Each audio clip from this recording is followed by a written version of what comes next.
Hello everyone, एक बार फिर से आप सभी का स्वागत है हमारे channel current affairs by Ravi पे। और ये है हमारी 10,000 जीके जीएस क्वेश्चंस की सीरीज़, जिसमें हम मोस्ट इम्पॉर्टेंट स्टैटिक जीके के क्वेश्चंस को डिटेल में यहाँ पर डिस्कस कर रहे हैं। तो अब तक इस सीरीज़ में हमने 61 सेट्स कंप्लीट कर लिए हैं। आज ही हमारा नेक्स्ट लेक्चर रहेगा इसी सीरीज़ में, जो कि है प्रैक्टिस सेट नंबर 62। तो हर सेट में यहाँ पर हमने डिटेल में टॉप 50 क्वेश्चंस के बारे में बात की है। ऐसे क्वेश्चंस जो आपके एग्ज़ाम में बहुत ज़्यादा पूछे जाते हैं या फिर मोस्ट इम्पॉर्टेंट है आपके एग्ज़ाम के पर्सपेक्टिव से, तो उनको ही हमने यहाँ पर कंसीडर किया है। तो अगर आपके पेपर में स्टैटिक जीके पूछा जाता है तो आप हमारी इस सीरीज़ को कंसीडर कर सकते हैं। यहाँ पर अगर आपने हमारी इस सीरीज़ को पूरा कंप्लीट कर लिया फर्स्ट पार्ट से लेके एंड पार्ट तक, तो ट्रस्ट में आपको स्टैटिक जीके में इससे बाहर कुछ भी पढ़ने की ज़रूरत नहीं पड़ेगी। ठीक है, तो प्लीज़ फ्रेंड्स, आप हमारी सीरीज़ को ज़रूर कंसीडर करिएगा अपनी प्रेपरेशन के लिए।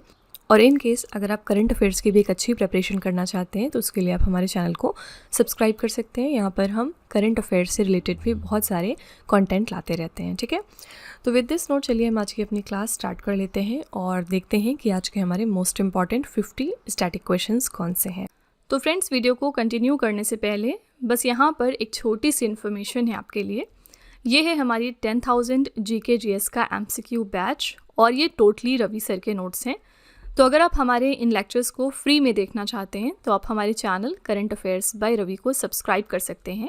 यहाँ पर आपको ये सारे लेक्चर्स फ्री में अवेल हो जाएंगे। लेकिन अगर आप चाहते हैं कि आप इन वीडियोस को एड फ्री होकर देखें तो आप इसके लिए हमारे पेड बैच को ज्वाइन कर सकते हैं, जहाँ पर हम आपको कॉम्बो प्रोवाइड करते हैं रिकॉर्डेड वीडियोस, फ्री पीडीएफ और फ्री अनलिमिटेड टेस्ट का। ठीक है, ये हमारे कुछ फीचर्स हैं पेड बैच के। सबसे पहली बात, आपको डेली क्लास प्रोवाइड की जाएगी एप्लीकेशन पर और ये लेक्चर्स आप एड फ्री होकर देख सकते हैं। डिटेल्ड एक्सप्लेनेशन दिया होगा हर क्वेश्चन का। जीएस के यहाँ पर हम सारे सब्जेक्ट्स को कवर कर रहे हैं, पॉलिटी, इकोनॉमी, ज्योग्राफी, हिस्ट्री, सब कुछ।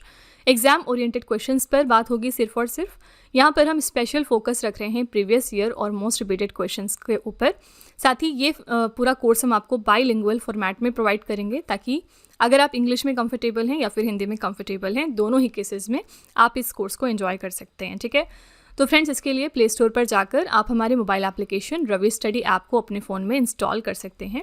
जैसे ही आप इसको इंस्टॉल करेंगे, कुछ ऐसा आपको देखने को मिलेगा और आपको यहाँ पे जीके जीएस पेड वीडियो की कैटेगरी में जाना है। यहाँ से आप 10,000 GK GS PYQ MCQ video course का सब्सक्रिप्शन परचेज कर सकते हैं। और जैसे ही आप इसको सब्सक्राइब कर लेंगे तो फिर आपको ऐसा कुछ दिखाई देगा, जहाँ पर आप हर सेट में जाकर यहाँ से वीडियो को देख सकते हैं, यहाँ से आप क्विज को अटेम्प्ट कर सकते हैं और यहाँ से फ्री पीडीएफ को डाउनलोड कर सकते हैं। ठीक है, तो फ्रेंड्स, अपनी प्रिपरेशन को और स्ट्रॉन्ग करने के लिए हमारे इस कोर्स को ज़रूर सब्सक्राइब कर लीजिएगा। चलिए फिर वीडियो। आज का पहला प्रश्न है, 1928 में जब पेनिसिलियम नोटेटम से जीवाणुओं की वृद्धि रुकने का पता चला, तब उस प्रयोग का नेतृत्व कौन कर रहा था।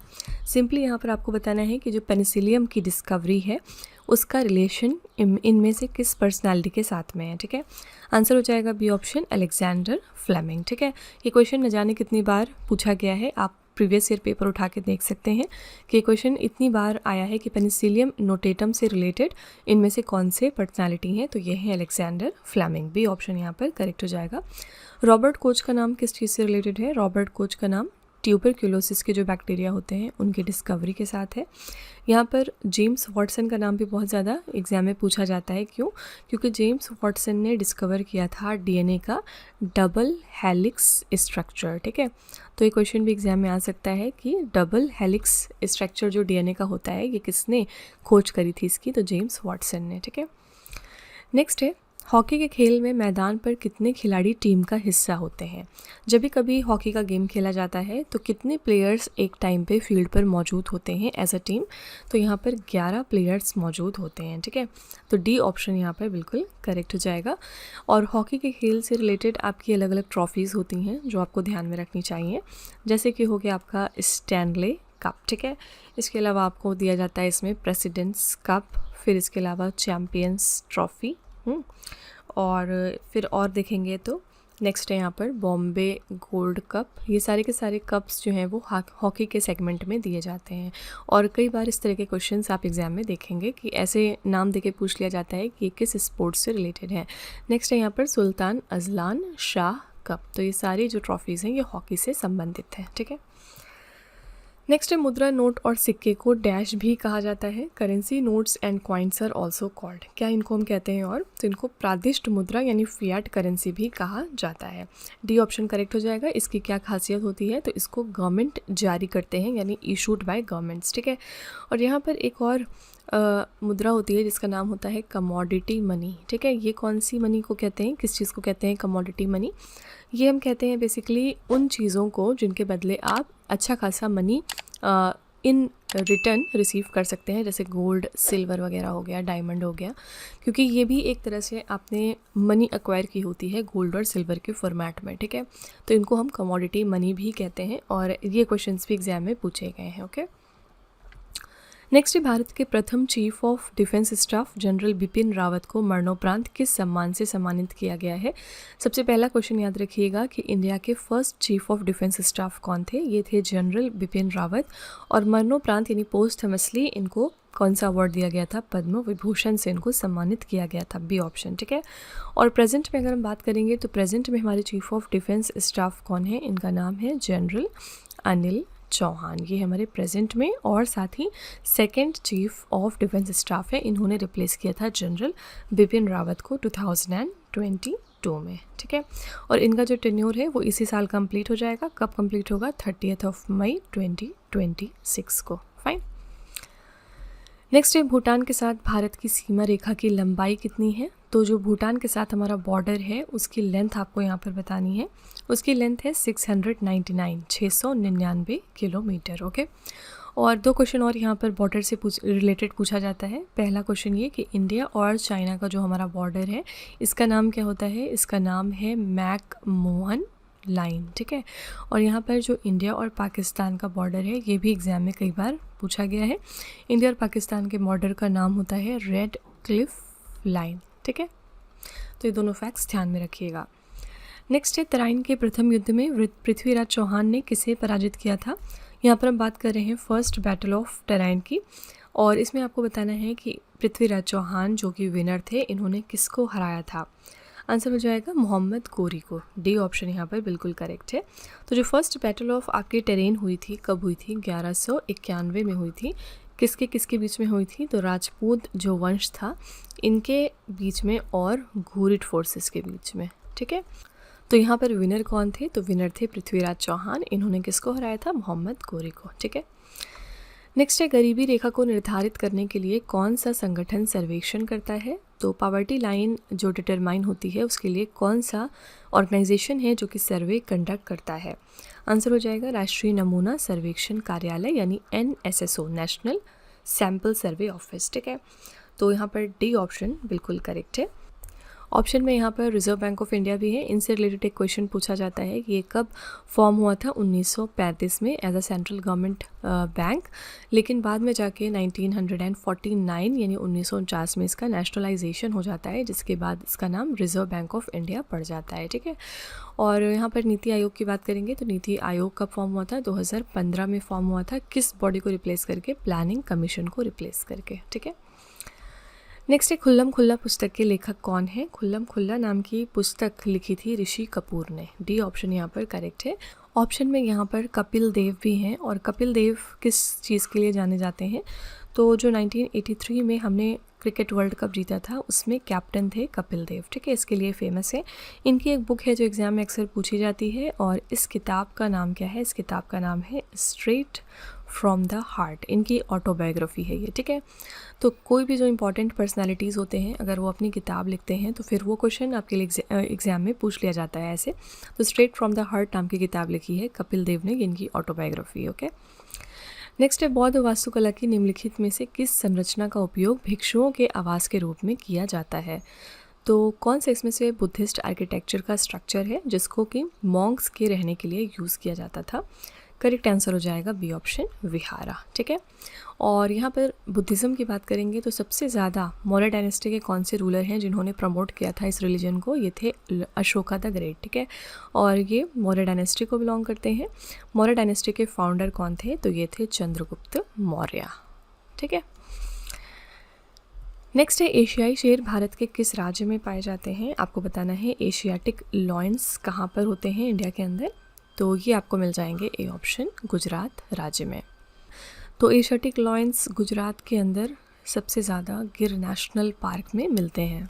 ठीक है, ऑप्शन में यहाँ पर मिज़ोरम भी है और 2026 में नीति आयोग ने मिज़ोरम को डिक्लेयर किया था एज द जिंजर कैपिटल, यानी कि अदरक की राजधानी। ठीक है, तो आपसे पूछ सकते हैं एग्जाम में कि अब अदरक राजधानी इंडिया की कौन सी बन गई है, तो ये है मिज़ोरम राज्य। ठीक है, क्वेश्चन नंबर 11 है फ्लोट फेस्टिवल डैश में मनाए जाने वाले प्रमुख त्योहारों में से एक है। फ्लोट फेस्टिवल कहाँ पर मनाया जाता है? फ्लोट फेस्टिवल जो है ये कहाँ पर सेलिब्रेट होता है? आंसर हो जाएगा सी ऑप्शन, मदुरई में। ये मदुरई का एक फेमस त्यौहार है। ठीक है, इसी तरह से हम बात करेंगे यहाँ पर फ्लोटिंग लेक की। ओके, फ्लोटिंग लेक इकलौता इंडिया का कौन सा है? तो ये है आपका लोकतक लेक। और लोकतक लेक कहाँ पर है? तो ये मणिपुर राज्य में है।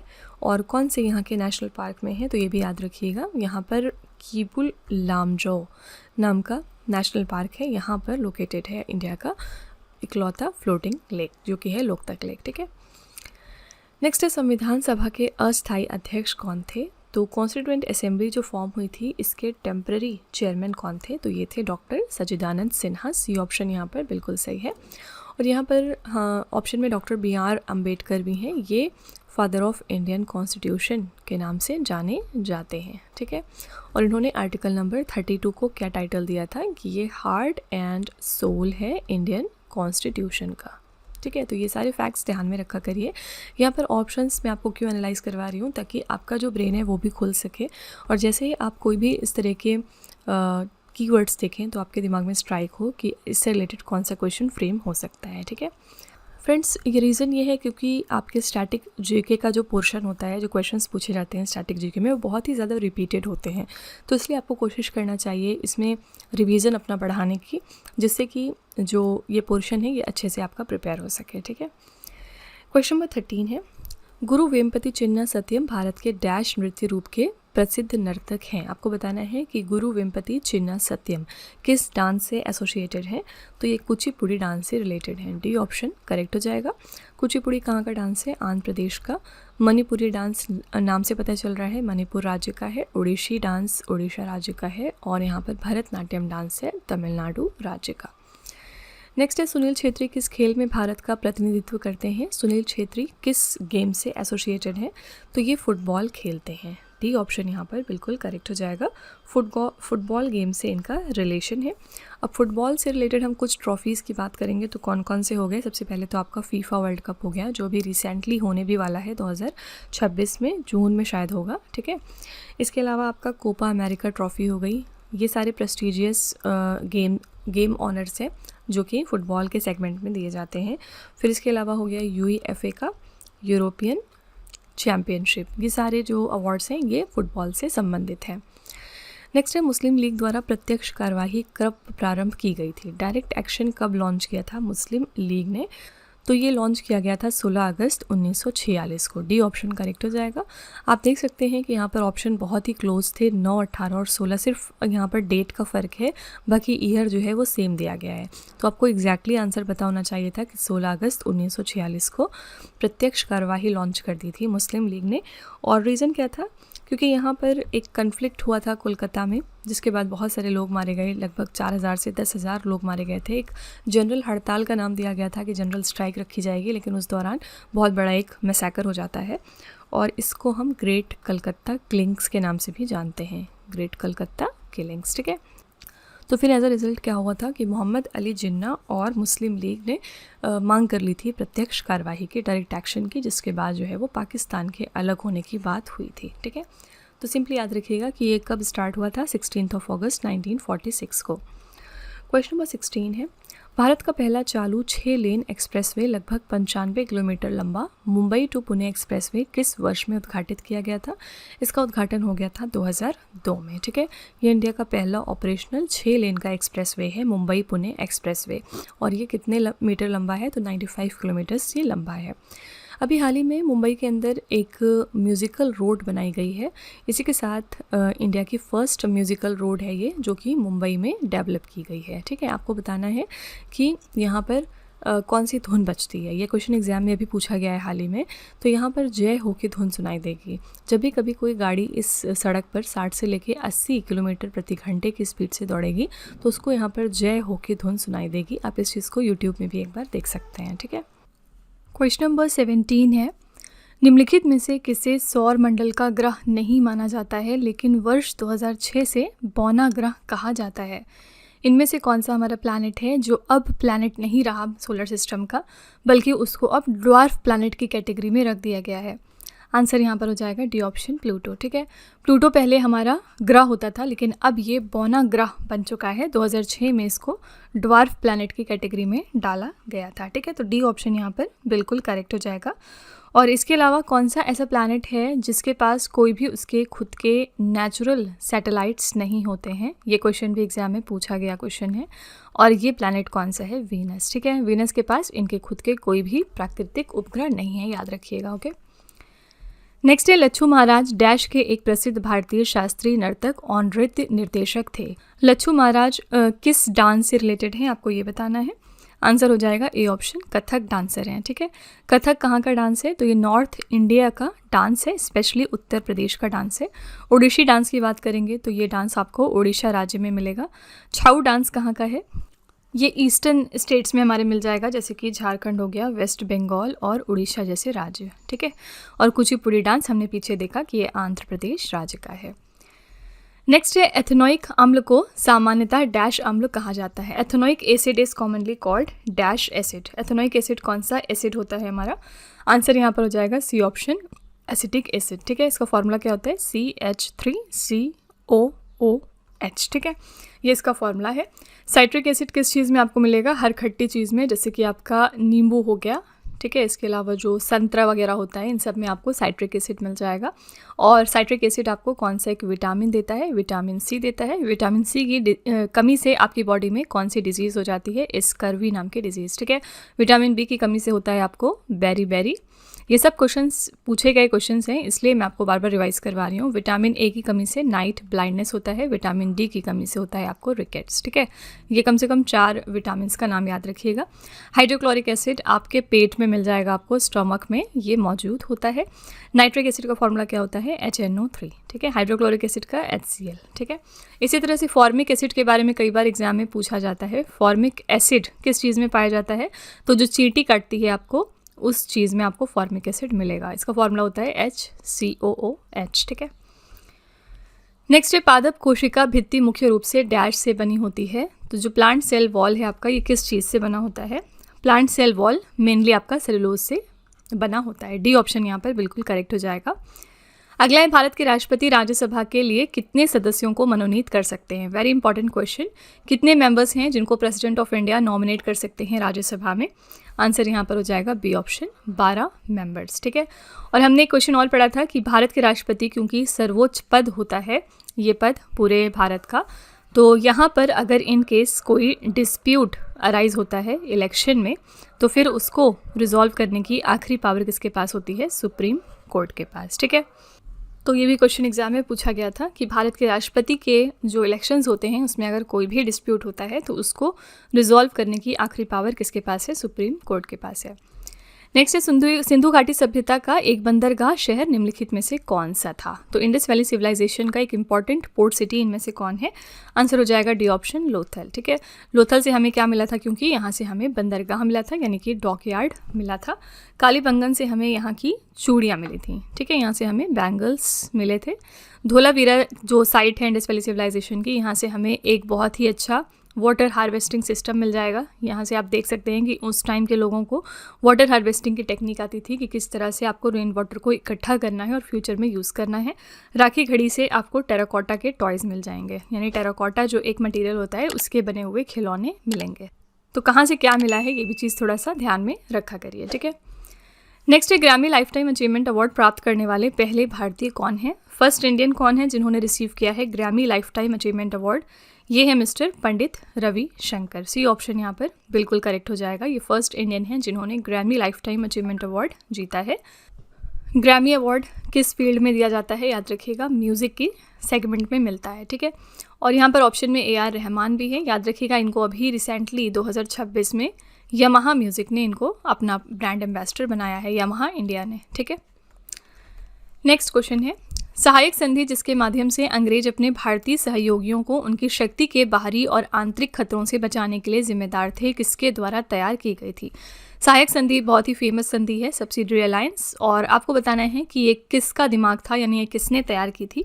तो लॉर्ड वेलेस्ली का नाम रिलेटेड है सहायक संधि के साथ। सी ऑप्शन यहाँ पर बिल्कुल करेक्ट हो जाएगा। इसमें क्या होता था कि जो इंडियन अलाइज हैं उनको एक्सटर्नल और इंटरनल थ्रेट से वो सेव करते थे, और इस तरह से उनकी जो मोनोपोली है वो बढ़ती चली गई और उस एरिया में जो उनका राज्य है वो बढ़ता चला गया, ठीक है। तो ये दिमाग किसका था, लॉर्ड वेलेस्ली का। सी ऑप्शन करेक्ट हो जाएगा। लॉर्ड डलहौजी किस चीज़ के लिए जाने जाते हैं, ये डॉक्ट्राइन ऑफ लैप्स के लिए जाने जाते हैं। ऐसे क्वेश्चन भी हम ज़रूर करेंगे अपने सेट्स में। लॉर्ड कर्जन जो हैं ये बंगाल के पार्टीशन के लिए जाने जाते हैं, ठीक है। पार्टीशन जो बंगाल का हुआ था, कब हुआ था, 1905 में, उसमें लॉर्ड कर्जन इन्वॉल्व थे। लॉर्ड पेंटिक जो हैं ये अच्छी चीज़ों के लिए जाने जाते हैं, जैसे कि इन्होंने बहुत सारे एजुकेशनल रिफॉर्म्स लाए थे इंडिया के अंदर। इसके अलावा इन्होंने सती प्रथा का बहुत ज़्यादा विरोध किया था, ठीक है।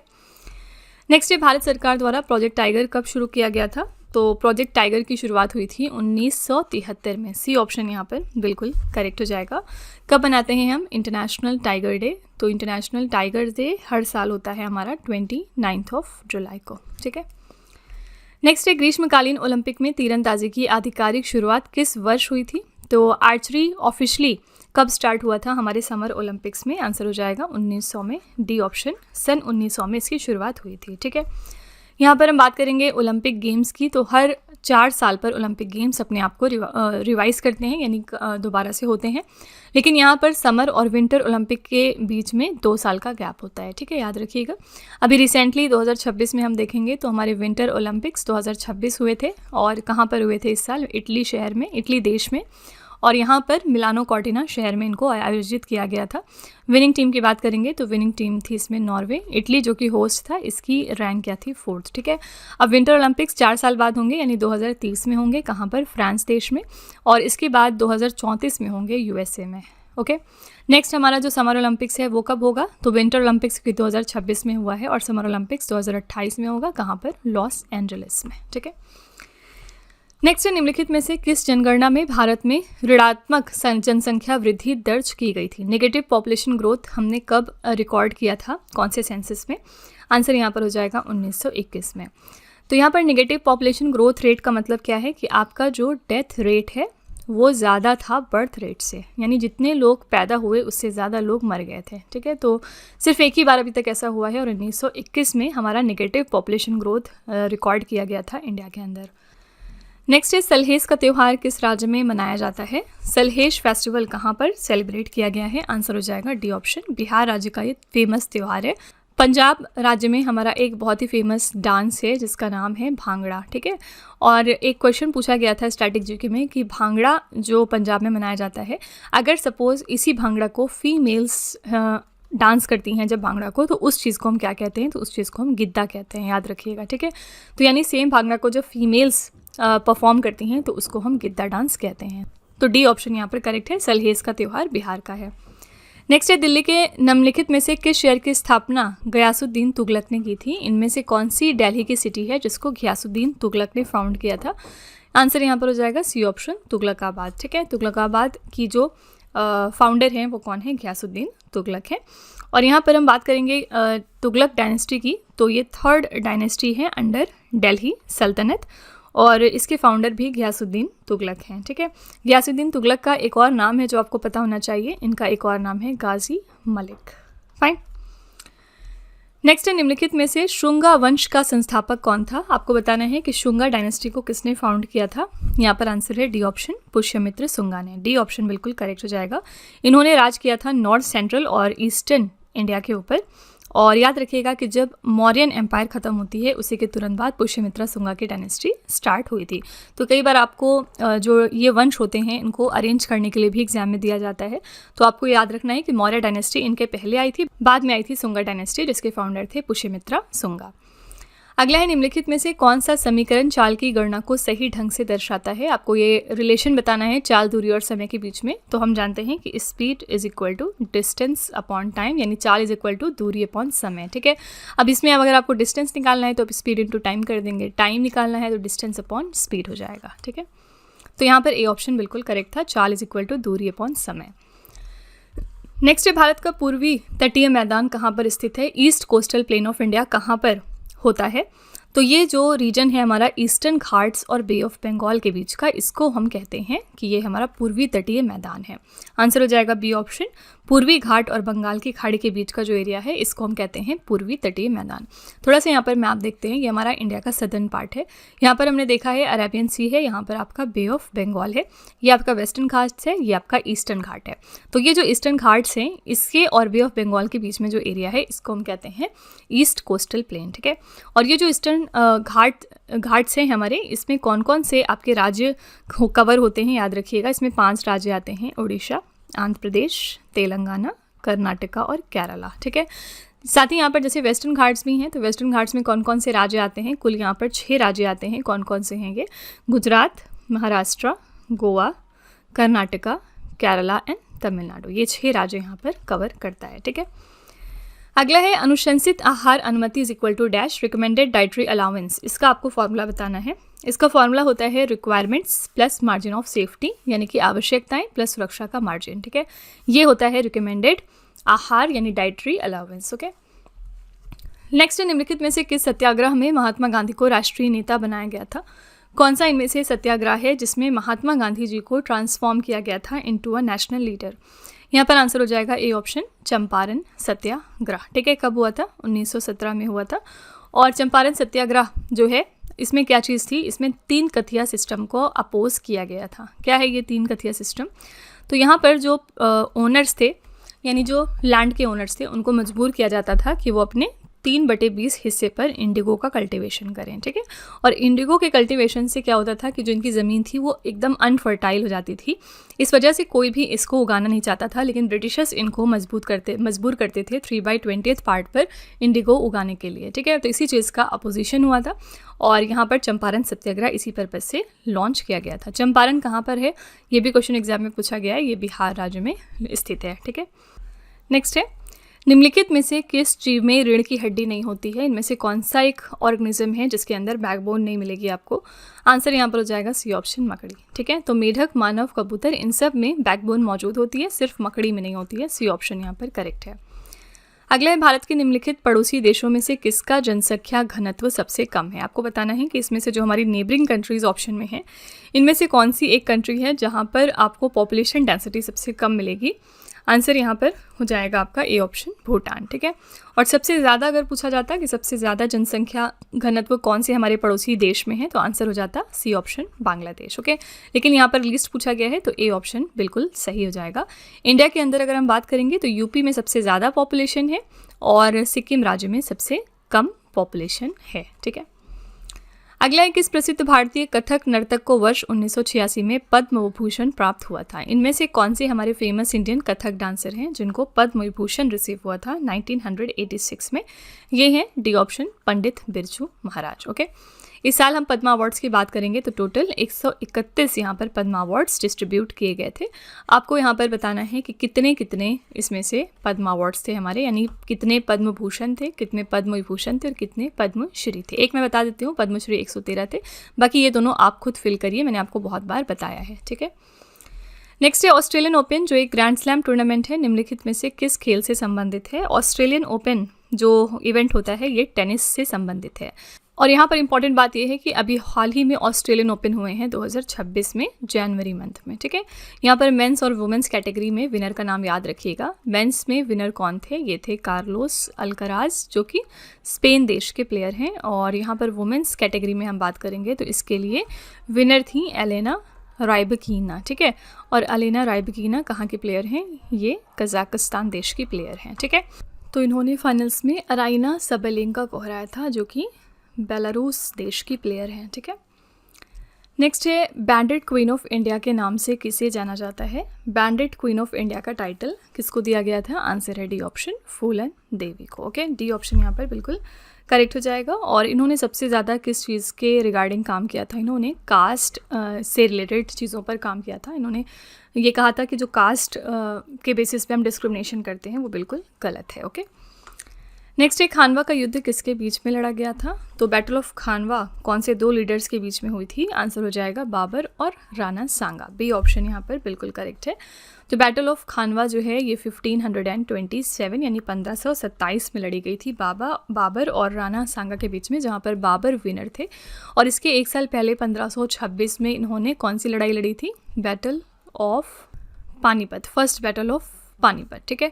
ये किसके किसके बीच में हुई थी? बाबर वर्सेस इब्राहिम लोदी, जहाँ पर इब्राहिम लोदी हार जाते हैं और बाबर जीत जाते हैं, जिसके बाद इंडियन सब कॉन्टिनेंट में ये अपने कदम जमा लेते हैं, यानी ये मुगल डायनेस्टी को इस्टेब्लिश करने में कामयाब हो जाते हैं, ठीक है। नेक्स्ट है भारतीय संविधान में दिए गए मौलिक कर्तव्यों के अनुसार ये भारत के प्रत्येक नागरिक का कर्तव्य होगा कि वो भारत की संप्रभुता डैश को बनाए रखे और उसकी रक्षा करे। यहाँ पर फंडामेंटल ड्यूटीज़ में ये बात लिखी हुई है कि हमें सॉवरेंटी के अलावा कौन सी और दो चीज़ों को प्रोटेक्ट करना होगा। आंसर है एकता और अखंडता, यानी यूनिटी एंड इंटीग्रिटी, ठीक है।